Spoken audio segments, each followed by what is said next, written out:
برنامه سیاسی و تحلیلی دیدگاه. درود بر شما تماشابینان گرامی. در برنامه سیاسی تحلیلی دیدگاه شوکت محمد با شما هستم. امروز هم تصمیم گرفتم درباره انتخابات پرزیدنتی بلاروس گپ زنم. میدانید چرا؟ تحولات بلاروس بازتاب گسترده در تاجیکستان دارد. هزارها نفر در شبکه‌های اجتماعی آن را پیگیری می‌کنند، نظر و شرح می‌نویسند و وارد بحث‌های تند هم گشته‌اند. بیشتری کاربران شبکه‌های اجتماعی تاجیکی از تظاهرات بلاروس‌ها پشتیبانی می‌کنند و به حوادث این کشور با امید دیده دوخته‌اند. اما ایده از پشتیبانان حکومت مجبور شده‌اند چند سیره را هم برملا کنند. به نظر اینها دولت به قانون، به حق مردم، به رأی مردم توف کرده باید در قبضه اش حکومت را نگاه دارد تا رفته مردم سرخم و دست پیش برشدن را یاد گیرند و یگان 10 ساله های بدتر دولت شویم. موضوع چند روز آخری کارشناسان تاجیک به تحولات بلاروس بخشیده شده است. کارشناسان آزاد بر اینند که زمان دیکتاتوری در این کشور سابق شوروی و یکی از شریکان استراتژی تاجیکستان هم به انجام خود میرسد. از جمله پرویز مولاجانوف، رجب میرزا و دیگران چند نوشته خود را به این موضوع بخشیده اند. کارشناس پرویز مولاجانوف 3 روز قبل پیش بینی کرده بود که من بعد شمار اعتراضگران بیشتر خواهد شد، چون لوکاشنکو نه با مخالفان بلکه با مردمش وارد رقابت شده است. و این پیش بینی پرویز مولاجانوف درست هم برآمد.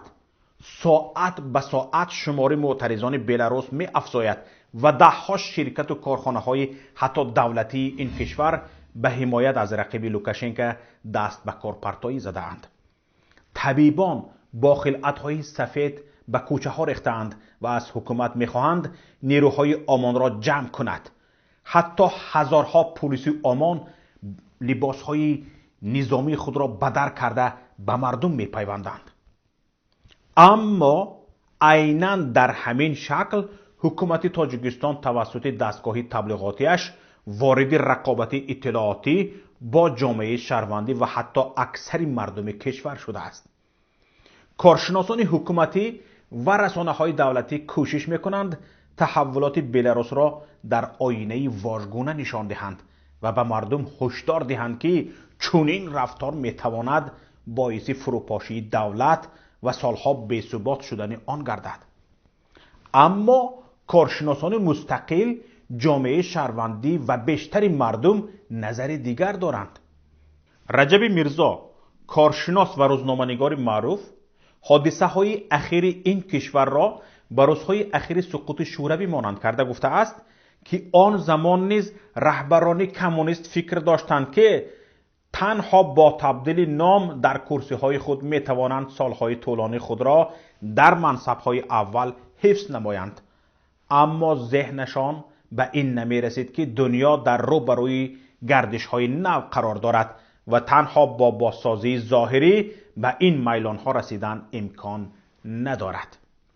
رجب میرزا میگوید تاریخ نفری را در قشر دیکتاتورها یاد ندارد که آسوده و با مرگ خود دنیا را ترک گفته باشد. محبس، فرار از وطن یا قتل وحشیانه این بوده است تقدیر دیکتاتورها تا این زمان.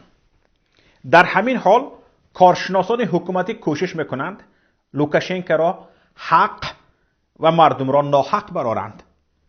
از جمله همین عبدالله رهنما، معاون رئیس مرکزی تحقیقات استراتژی نزد رئیس جمهوری تاجیکستان، به این نظر است که کشورهای استقلال یافته بعد شوروی برای دولت شدن یک مرحله به نظامهای قوی سختگیری متمرکز نیاز دارند، به نظامی که با قدرتمندی دولت را همچون نظام واحد تا آخر تشکل دهد. عبدالله رهنما به این نظر است که موجودیت نظام‌های سختگیری متمرکز که امروز در روسیه، بلاروس و آسیای مرکزی مشاهده می شوند یک مرحله تاریخاً و حیاتاً مهم و ناگزیر رشد و دولتشوی این کشور هاست. عبدالله رهنما میگوید تلاش تطبیق باشتاب و وارداتی دموکراسی و لیبرالیسم برای این کشورها همچون دولت حتی مرگاور است. تا امروز هیچ تجربه دموکراتی سازی شتاب زده در کشورهای دارای چنین سرنوشت کامیاب نبوده است و نخواهد بود. عبدالله رهنما تاکید کرده است. برای تحکیم این فکرش عبدالله رهنما کشورهای گرجستان، اوکراین و مولداوا را مثال میزند که در مسیر دموکراتی شوی بخش‌های بزرگ از حدود خود را از دست دادند، زیرا آنها هنوز دولت ناشده ثبات داخلی و توازن ژئوپلیتیکی را شکستند. عبدالله رهنما به این نظر است که اگر نیروی نو با وجود شعارهای بلندش وضع اقتصادی و اجتماعی این کشور و این مردم را بسیار بدتر از امروزه نکند، در سالهای نزدیک هرگز بهتر از این نخواهد کرد. به این دعوای عبدالله رهنما روزنامه‌نگار و کارشناس علی عزیزاد پاسخ می‌دهد که ده‌ها مثال می‌توان آورد که هر قدر زودتر روند دموکراتی سازی کشور را آغاز کنیم همان قدر تیزتر به نتیجه مطلوب خواهیم رسید. آلمانی پسا گیتلری، ژاپنی پسا میلیتری که از دست دیکتاتورها به خاک یکسان شدند، در یک مدت کوتاه 8-10 سال از لحاظ اقتصادی و اجتماعی به پیشرفته ترین دولت‌های جهان تبدیل یافتند که اساس این همه دموکراسی بود. یا مثال دیگر تمام کشورهای سوسیالیستی سابق اروپای شرقی، چخیه، اسلواکیه، لهستان، رومانیا، مجارستان، اسلوونیا و قسمی از کشورهای پساشوروی به مثل لاتویا، لیتوا و استونیا که در یک مدت کوتاه در راه دموکراتی سازی به نتیجه های نائل گشتند که کشورهای اتوریتری چون بلاروس، تاجیکستان، ازبکستان، ترکمنستان و غیره از آن فرسخها دور ماندند. یعنی در یک مدت کوتاه بر اثر دموکراتی سازی ده‌ها کشورهای به قول عبدالله رهنما شتاب زده کامیاب شدند. ما که شتاب زده نیستیم، در 28 سال تا هنوز پرابلم برق را حل حداقل مزد مهنتی برابر به 400 سومانی داریم. دارای نفقه 180 سومانه هستیم. 1-2 میلیون شهروندانمان سالهای طولانی در روسیه و کشورهای دیگری خارج آواره و پی به دست آوردن یک پاره نانند. همینجا عبدالله رهنما به این نظر است که رئیس جمهور بلاروس الکساندر لوکاشنکو همچون رهبر مرحله دولتشوی این کشور برای این دولت خدمت بی‌نظیر ملی و تاریخی کرده است. خدمتش چی بوده است؟ لوکاشنکو با نظام سختگیر و متمرکز خود دولت را همچون نظام سیاسی ساخته، تمام ارکان و اتریبوت های داخلی و خارجی آن را تا حد نهایی تشکل رسانیده است. گپ را بینید. اما در همین جا رجب میرزا میگوید در بلاروس فقط یک زنی خانشین اثبات کرد که پایه های این گونه حکومت ها فلج شده اند، فلج، و از خود جز سلاح با چیزی حمایه کرده نمیتوانند. رجب میرزا میگوید مشکل اصلی حکومت های عوض نشونده همین است که شریک دائمی و استوار ندارند. آنها بسیاری وقت مملکت را مالکیت خصوصی خود میپندارند. پرزیدنت هم در این گونه دولت ها برای مردم نه، بلکه مردم برای پرزیدنت و عائله و اطرافیان او کار میکنند. محض برای همین آنها از کرسی رفتن نمیخواهند، زیرا از راحت، کامفورت دور شدنی نیستند. اینستیتوت انتخابات در چنین حکومت‌ها رسمیات بیش نیست و تنها به خاطر مشروعیت دادن حکومتی آنها خدمت می‌کند. اکنون اینجا عبدالله رهنما معتقد است که بعضی قدرت‌های غربی برای فشار روی نظام‌های برایشان نامناسب یا تغییر رهبران سرکش محض دموکراسی و حقوق بشر را همچون ابزار به کار می‌گیرند.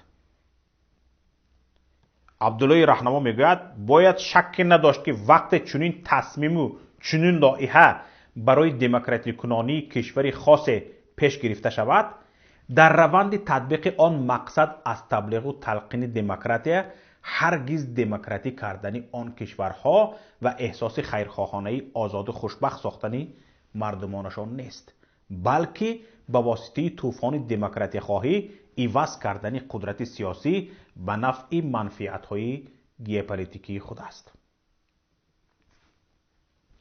اما رجب میرزا میگوید این را باید به نظر گرفت که دست خارجی واکنش و اعتراض است به چنین طرز رهبری که به سیاست‌های زمان نو مناسب نیستند.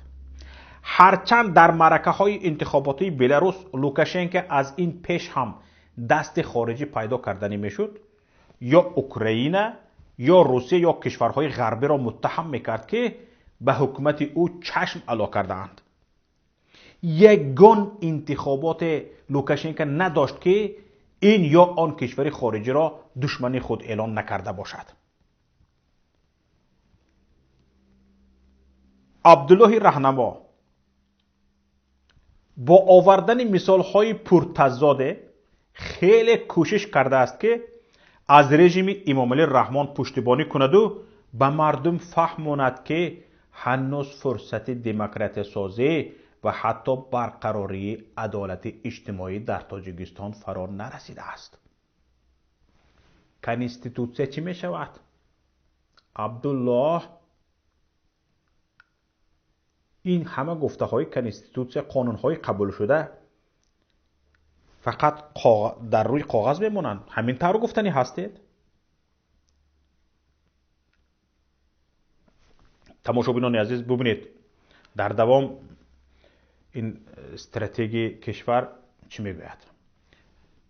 عبدالله رهنما میگوید در عین زمان در شرایط پیچیده داخلی و خارجی شتاب در تطبیق عدالت اجتماعی بسیاری از فرصت‌های دولت شوی را آسیب پذیر می‌سازد.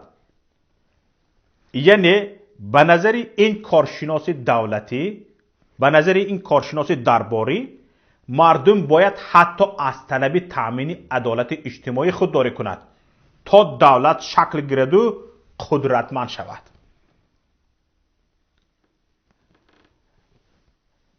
در پاسخ به این ادعای ثبات آفرینی عبدالله رهنما، یک کارشناس دیگر سیدونوسی استرافشانی میگوید نه گرجستان در مسیر دموکراتی شوی چیزی از سرزمینش را از دست داده و نه اوکراین. آنچه واقع شده اشغال قسمت‌های از سرزمین این دو کشور توسط یک کشور بیگانه است که دیر یا زود این سرزمین‌ها به صاحبان اصلیش برمیگردد. اما مصیبت اینجاست که رژیمی که ادعا می شود در مسیر ثبات قرار دارد قسمت‌های عظیمی از سرزمینش را به یک کشور بیگانه بفروشد و با دو دستی ادب و آن بیگانه این زمین‌ها را ببخشد. این است نتیجه ثباتی که با وجود یک خودکامه و دیکتاتور ادعا می شود. فرق است بین اشغال، اکوپاسیون و فروختن. اولی هرگز اعتراف نمی شود و روز پایان می یابد و اما دومی با کمال تأسف نهاده نشده به خود صورت قانونی می گیرد. تماشابینان گرامی، این بود برنامه امروزه دیدگاه. تا هفته آینده خداحافظ. برنامه سیاسی و تحلیلی دیدگاه.